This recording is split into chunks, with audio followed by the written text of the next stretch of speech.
not to annoy too many of you. I'm often described as an annoying woman or a national nuisance, and I try not to be either. But actually, that is part of what I wanted to talk about, how important it is to be occasionally a nuisance, and say and ask questions that perhaps it's not very easy to ask, particularly if you're a woman, and particularly if you're a woman of colour. I was told to go a little bit into the higher education thing. So if you'll bear with me, I'll be a little autobiographical and personal before I talk about the book. I have been struck ever since I came to this country in 1972 about one extraordinary phenomenon that still remains unexplained to me. I came from Uganda, from actually a very impoverished family. Not all Ugandan nations were successful business people with their, little shops and whatever. Some of us were not, particularly if we had fathers who weren't deeply interested in making money, or even kind of keeping the family going. So I was brought up in a very dysfunctional, very insecure family. I didn't even have my own bed till I was 12 and a half years old. I slept between my parents who, the marriage wasn't good, so it was quite a difficult upbringing. But the one thing my mother, who was an amazing woman, who herself left school at 14 as an orphan, the one thing she said to me always was, I know how unhappy you are. Get an education. Education will be your passport out of this hell. These were her words. Now, why I tell this story is, neither my brother or my sister were much older than me, went into higher education because there was no money. Neither of them made it. One ended up dead and alcoholic, and the other one is alive but severely mentally ill. Neither of them made their escape. And therefore, whenever I tell this story, I do say that higher education saves lives, if you like. It certainly saved mine. And had it not been for my mother, I might never have escaped that hell. I just wanted to read a little bit from my last book, what she said to me. This is a memoir I had written. When I went and I did my first degree at Makerere University in Uganda, I escaped the hell by getting a scholarship. And hell it was. There was violence. It was a very difficult life. And when I went to university, my mother's name was Jenna. I escaped from my father's silent disapproval, my brother's volatility, and so on. My mother was both incredibly happy but incredibly sad. Her one child, who she wanted to escape, had escaped, and it had left her very alone. And so when I left, the day I left, I remember I could see the pain and pride in Jenna's eyes as I packed, and iron determination too, to help me escape. I'm going to get a little tearful because I still remember that moment. She made me lemon pickle and parathas for me to take, and gave me 6 bottles of Sanatogen tonic, a box packed in a special offer box. There was a special offer because she was convinced that my blood would thin without her food. And in a way, she was right. So the escape is what I was referring to, that when I came to this country, so impoverished families all around the world, families want their child to get a better education than they did. That's the dream. The dream isn't millions of pounds or the mansion. I want my child to have the education I never did. The surprise for me was, when I came to Britain, was in working class families, because I spent a long time teaching in adult education institutes before I became a journalist, how working class families didn't seem to want this in this country. As if the class message had so penetrated into their heads that they never thought of the escape. And if anything, they were a bit worried about the escape. And my husband was from a working class family, had to do it for himself. He didn't have a mother like mine. He had to escape and go to university in spite of all the kind of reaction against this ambition. Why can't you go and work like everybody else is working in this neighbourhood? You know, what do you need to go and do your A-levels for? The family needs you to work. And I think overcoming that, it is being overcome now. I think it's changing now, thank God. But I think it is important that this message, the central message of education is your passport. Nobody can steal your education. They can steal your property. They can steal everything. They can't steal your education. Is something I think we still need in this country to embed as an idea. So this is one reason why I decided last year to start teaching at Middlesex University, very, very part-time. And I have lots of honorary degrees, but you know, they're fine. You get good dinners out of them, but that's not what I wanted. I actually wanted to work with young people. And so I've started doing that with young people at Middlesex who are not well connected, who have no friends in high places, who really don't know but are hungry, are incredibly intelligent, who need somebody to say, yes, you can escape this life, and yes, you can do it. And this year, for the first time ever in the history of Middlesex University, we had 3 of our students whom I worked with hours. Their work was published in The Independent. And I can't tell you the joy on the faces of these 3 young students. One young black student who was raised by his mother, a young Irish woman, and the son of a disabled soldier. These are not people who are accustomed to getting into the media. So this is not saying how grand I was, it was saying giving that ambition seems to me a very important part of what I had was given.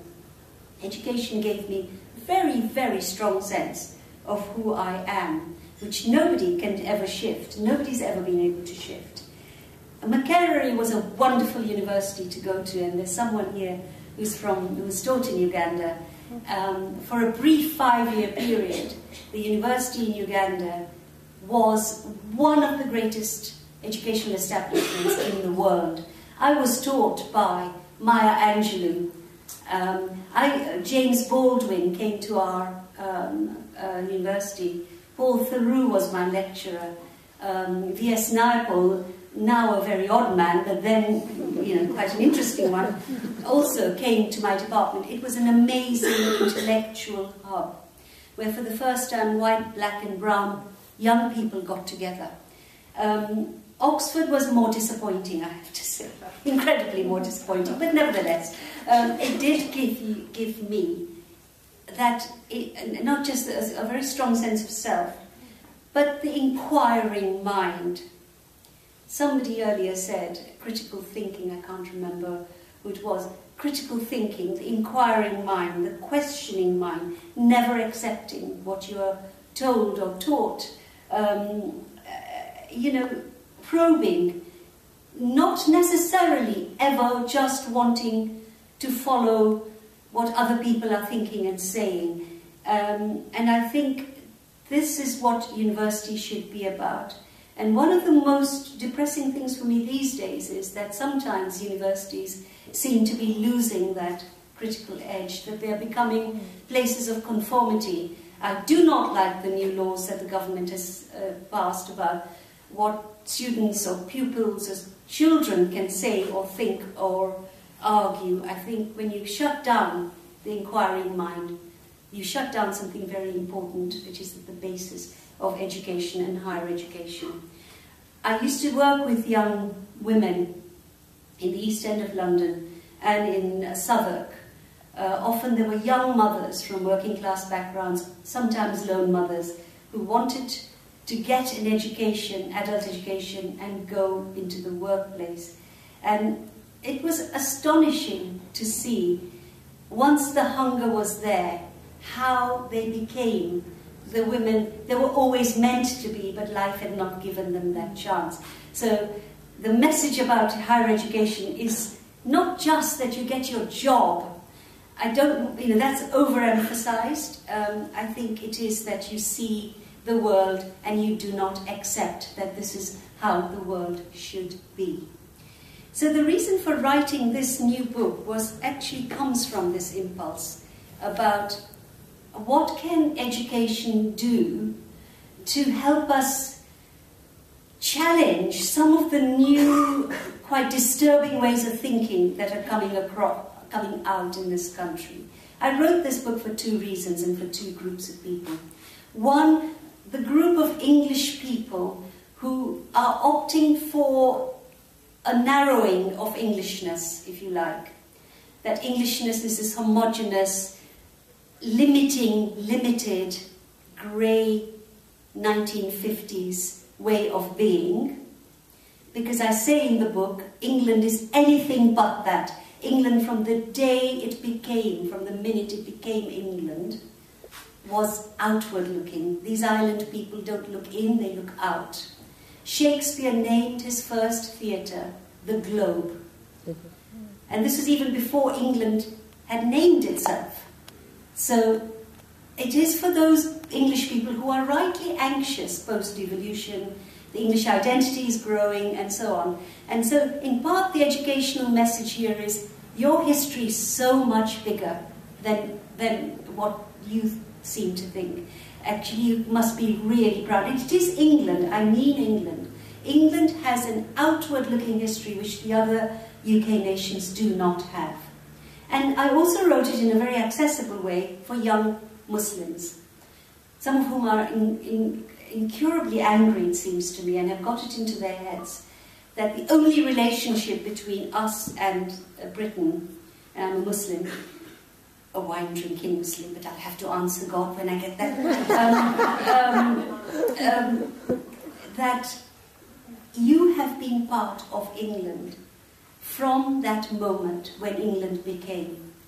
Elizabeth I was so close to the Ottoman Empire that the Pope denounced her as a lover of infidels because she loved everything about the Ottoman Empire. And when visitors, the oligarchs from the Ottoman Empire, the diplomats came, she ordered Londoners to come out with bells and torches.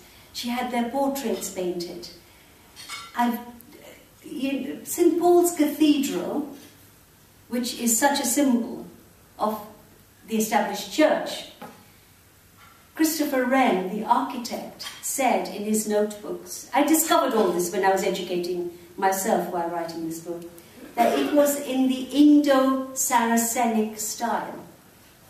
So actually St. Paul's, the dome of St. Paul's, is a copy of the Indo-Saracenic style, which is the Mughal style of architecture. And so there were two purposes here: to try and educate people and use education rather than politics.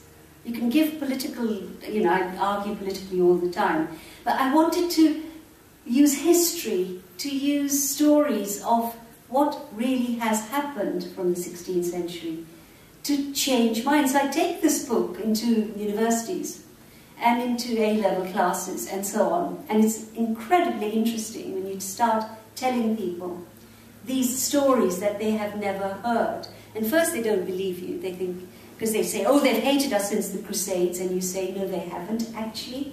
They haven't just hated us since the Crusades. Life isn't like that. History isn't black and white. I would say Shades of Grey, but I won't because I hate that book.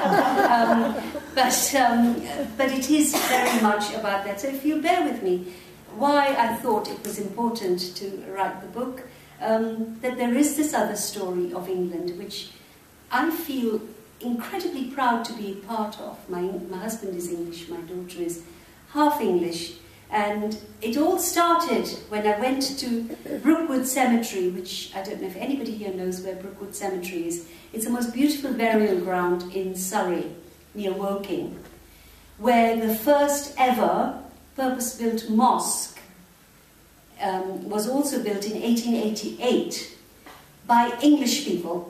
The architect was English, Mr. Chambers. The company that built it was English, and it was pushed, the project was pushed by upper-class English converts in the 1880s, including Lord Stanley of Alderley Edge, where the footballers' wives, silly footballers' wives now live. So there was a whole kind of Islamic presence in England. So I was in Brookwood Cemetery when the first thoughts of this book started forming. My parents are interred there. Blood in the soil has made the grounds lush and fecund. The vast burial ground is a place of abiding loveliness, with big redwood trees, still dappled glades that shelter in spring, snowdrops and bluebells. It is the England of poets and landscape painters. On my mum Jenna's grave, I placed her favourite English roses. And I was a teen, I cannot locate the spot where my father is buried in the 70s. Our relationship had broken down many years before he died, after I played Juliet in a school play to a black Romeo, and he never spoke to me again till he died. Oh, because he was black, young Romeo. He had read every one of Shakespeare's plays and made me read bits of him aloud to him. This is when he was still speaking to me. Born in Karachi and in an undivided India in around 1905, my father was like an Edwardian Englishman and wore what he called graham green suits. He must be happy here, I thought, as I ambled around Brookwood. My mother even more so. After moving from Uganda to London, Jenna became irrepressibly patriotic. She had faith. England had looked after her well in life and would in death. And there she lies. I can imagine the natives in their graves shuffling up to make more room, as they do on buses and in waiting rooms. On that cold, sunny afternoon in April, I knew my next book would be about England. It was as if my parents had sent a message to my mind's inbox. 5 years before her death, Jenna wrote out a list of who should get her precious bits of jewellery. My English husband was to get a small diamond stud. She had lost the other one. In her last days in hospital, she instructed me to make sure Colin was one of her pallbearers. He's more my son. He's more than my own son. He showed me so many places I never saw in this beautiful country. He must hold the coffin. This was her asking the impossible. Our funerals are intensely private and restricted to believers. I had to persuade the elders to let him be the pallbearer, and after several secret meetings, they agreed. So the Englishman she initially mistrusted helped to lay her down in Brookwood. So there's a personal reason for writing this book, and I just want to share a couple more interesting thoughts to show you the England I'm talking about here. One of the most interesting facts that I never knew until I started looking into it was how long ago cross-racial love goes back in England. It was in 1578 that a man called George Best wrote a pamphlet about the number of English women taking black lovers. Think about that. 1578. It never happened anywhere else in Europe or America or Scotland or Wales. It happened in England. So when Shakespeare wrote Othello, this was already happening in England, in the London around him. English women taking up with black, sometimes servants, sometimes freed slaves, sometimes just travellers. Other incredible facts that I found out, that I told you about St. Paul's, but there are 2 Indian palaces in the Cotswolds where I take my students sometimes. I take my English students to these 2 palaces. It's funny, they're only about 7 miles away from where Jeremy Clarkson lives. So you can imagine the pleasure I get in 2 beautiful Indian palaces. If you haven't been, do go and see them. One is called Daylesford and the other one's called Sezincote. In fact, John Betjeman wrote a wonderful poem about Sezincote, this building with chhatris and domes and minarets in the Cotswolds. I've looked at science. The first scientists in Britain, in the Royal Society, just when the science had begun to form again, the early days of science and rational exploration and all of that. The original scientists, English scientists, taught themselves Arabic, deep Arabic, so that they could read the manuscripts of the Arabic thinkers, astronomers and physicists from the 8th and 9th centuries. They didn't trust the Latin translators. So they wanted to read. So when you look at the books, like I went and looked at the books, again I've taken Muslim students to the Royal Society, and you look at their books and it's amazing, amazing. On the frontispiece is some bloke in a turban and a beard, and it says, "On his shoulder I stand."